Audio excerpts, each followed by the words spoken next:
যে পাকিস্তান এখন অনেক বদমাইশি করবে।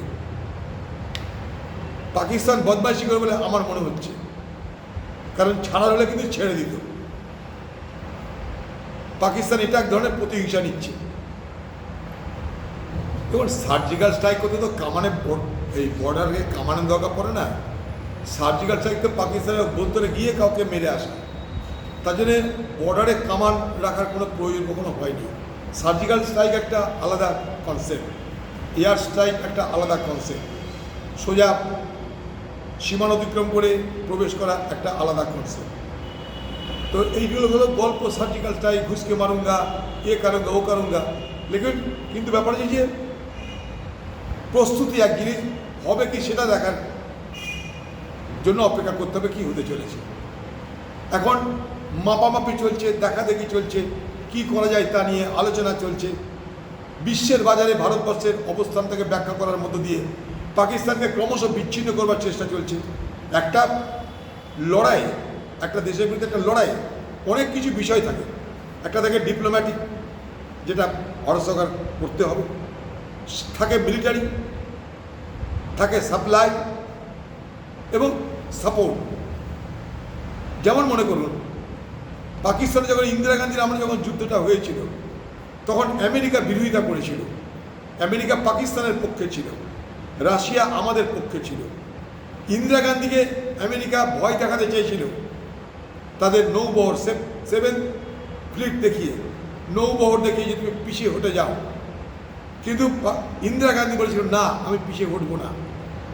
তার জন্য সেদিনও সারা বিশ্ব জুড়ে এই যে ডিপ্লোম্যাটিক অ্যাক্টিভিটি, এটা আমাদের করতে হয়েছিল, আজও সেটা করতে হচ্ছে। তাহলে একটা যুদ্ধের অনেক দিক আছে।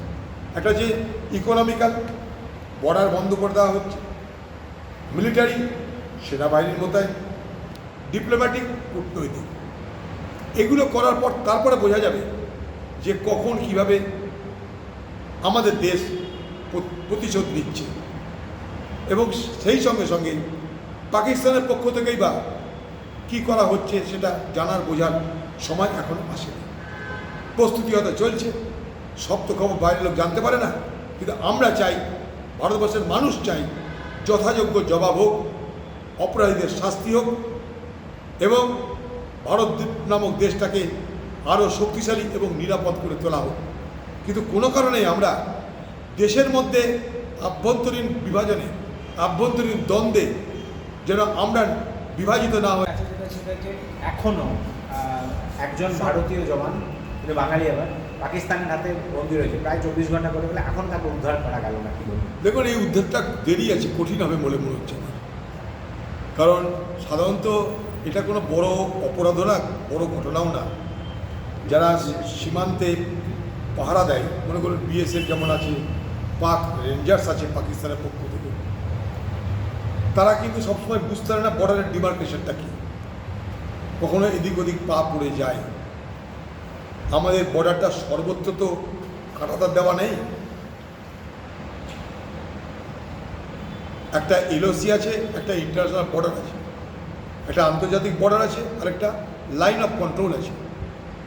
সেই জায়গাটাই কখনো কখনো ভারতবর্ষের যারা সেনাবাহিনী, মনে করুন রাজস্থান থেকে আরম্ভ করে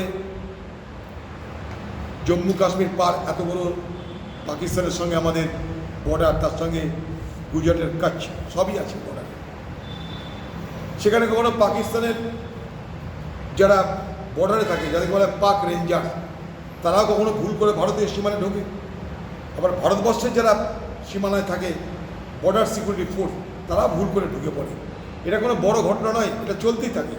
সেখানে ফ্ল্যাগ মিটিং হয়, ফ্ল্যাগ মিটিং করার পর আলোচনা করে ফেরত দেওয়া হয়। কিন্তু এই জায়গাটাই আমার মনে হচ্ছে যে পাকিস্তান এখন অনেক বদমাইশি করবে। পাকিস্তান বদমাইশি করবে বলে আমার মনে হচ্ছে, কারণ ছাড়া হলে কিন্তু ছেড়ে দিত। পাকিস্তান এটা এক ধরনের প্রতিহিংসা নিচ্ছে। সেই জওয়ানের ভবিষ্যতে যেন আমি কিন্তু চিন্তিত। যত তাড়াতাড়ি তাকে ছেড়ে দেয়, সেটার জন্য আমরা অপেক্ষা করছি এবং করব।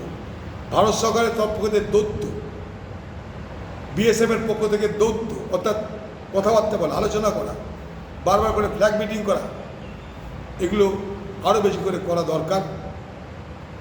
কিন্তু আমার আবার মনে হচ্ছে, কেন জানি না, যে এই মুহূর্তে যে উত্তেজনা আছে তাতে এই বিএসএফ ভাইয়ের মুক্তি পাওয়াটা কিন্তু কঠিন।